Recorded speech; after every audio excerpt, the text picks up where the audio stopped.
Hello everybody, this is Garrett from 11 Bang Bang. I just wanted to preface this little video with a little introduction.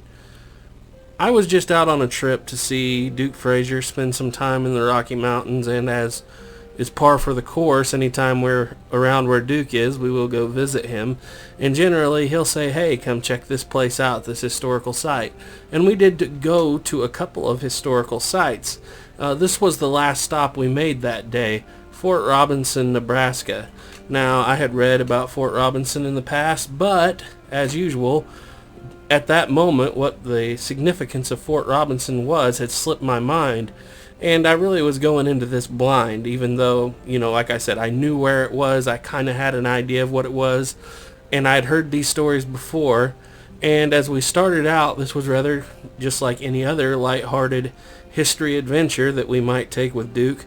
But as we went from building to building, it began to sink in on all of us just how historically significant this little area in western Nebraska is. And as we went from building to building and Duke explained the history of what happened in these spots that we were walking, it became a darker and darker tale, shall we say. And you can watch us in this video. We start out pretty lighthearted, and by the end, we're using the word solemn a lot.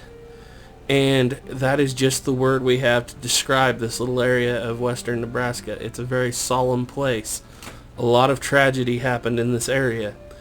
And we didn't cover nearly all of it in this video. There's more to come eventually, but for now this was enough for us.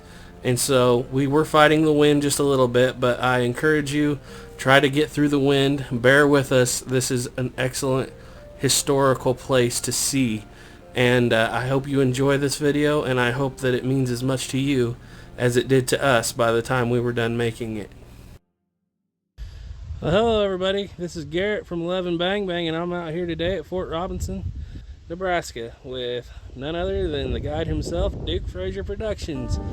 He's going to walk us around and show us some sights and a lot of Indian Wars history right here in the western side of Nebraska anyway. Yeah. So kind of where we're standing at right now, and this is going to be in a little bit later in the video too, but we're standing in front of some of the three of the rebuilt buildings from the original Fort Robinson, when it was Camp Robinson almost. And so this is where everything gets started here. So if you've never been here, the three buildings we're in front of, there's an infantry barracks, commanding officer and adjutant officers quarters, and then the guardhouse down here a little ways. Three of the first buildings, like I said, they rebuilt them a number of years ago. This is around the parade ground, and it was started as Camp Robinson, named after if I remember right, it was Lieutenant Robinson that was killed near Fort Laramie just a short time before in 1874. They put this fort over here because they'd moved Red Cloud Agency just about a mile, 2 miles from here, not too long prior to that, 1873. And so troopers that were here initially were troopers that had been at Fort Laramie, and then this would become the site for what would be the Buffalo Soldiers. The 9th and 10th Cavalry would be stationed out of here from the 1870s and 80s on through the early 1900s until just before 1910 they were the Buffalo Soldiers left here. But yeah, and this fort went on to serve into the 1940s, so, and that's Camp Robinson, I guess. So there's a lot more history here that we're not covering. K-9 units, German POW camp, and just all kinds of stuff here. But we're mostly here for the Indian War stuff. yeah. So I hope you enjoy it.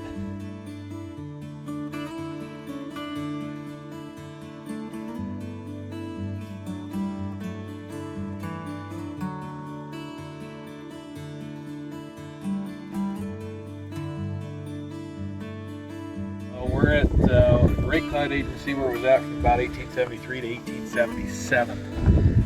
And so where it was stood at, it was basically building a stockade. That would be where the annuities and such were issued out of. We're at the edge of Fort Robinson, but we're inside the stockade of the agency, which was separate from the fort.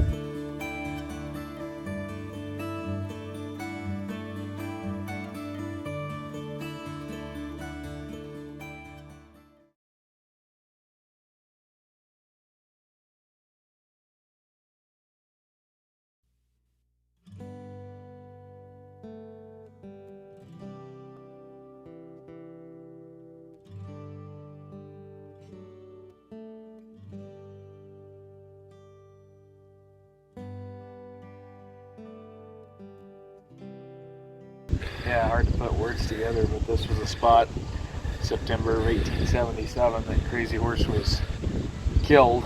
Come in to talk with the commanding officer who wasn't here. They tried to put him in the guardhouse, and when he tried to escape, he ran out the door, was grabbed a hold of here, and bayoneted. Wow, here on the spot. He didn't die immediately, he died quite a bit later on. He thought he was being led into the guardhouse, the jail. He tried to escape because he thought he was going to be locked up. And they grabbed a hold of him, and then the soldier came in with the bayonet, basically put an end to it.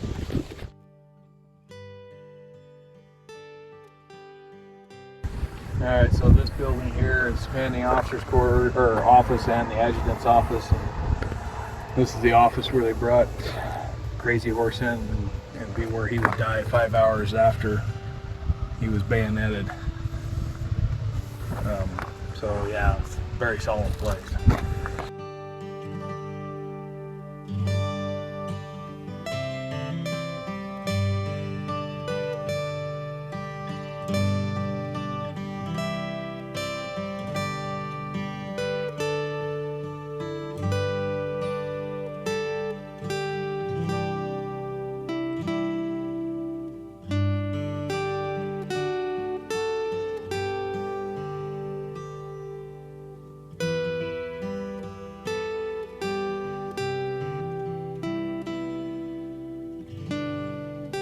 Alright, so this is the infantry barracks that's rebuilt here at Fort Robinson in late 1878, early 1879. This is where they kept 150 Northern Cheyenne people under double knife, basically imprisoned in this building.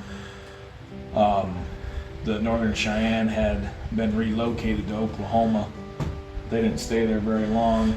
They said that they didn't want to be there. They wanted to be up here at the Red Cloud Agency, and so they left that reservation down in Oklahoma, marched up through, and if you've ever read the book or seen the movie Cheyenne Autumn, that's what that's all about.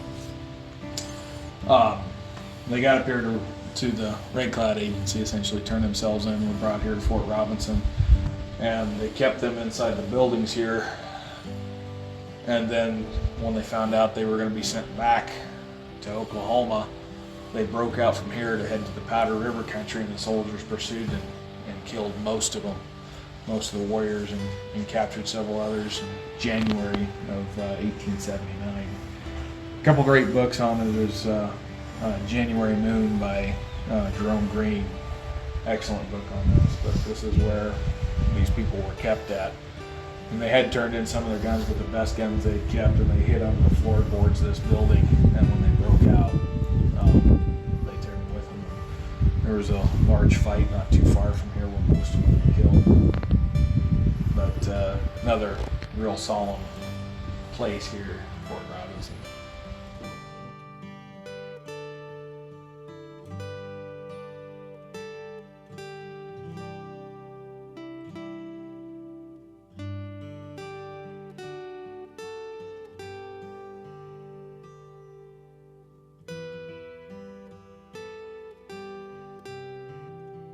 Well guys, I appreciate Duke coming out today and helping us make this video, and this is one of the more solemn on the roads. People, you don't get the feeling of death a lot of places like you do right here, and you know, on both sides I guess, but it's a very solemn place where the Indian War started winding down, basically. Wouldn't you agree? Yeah, of course the last thing to happen would be the Wounded Knee Massacre, which takes place in 1890. That's up on Pine Ridge here, quite a far ways away, so we won't make it up there today, but not on this trip anyway. Be another day, but anyway guys, there's a lot more to see here at Fort Robinson, but this is kind of, since we're just basically Indian Wars, you know, there is a German POW camp, a K-9 training unit, stuff that went on in World War II, but since we're basically just Indian Wars, this is what we're here to see. And like I said, it's kind of its own separate thing. It's a very solemn place. It's just a lot of ghosts, it feels like, running around here. Anyway, Trust in God. Keep your powder dry.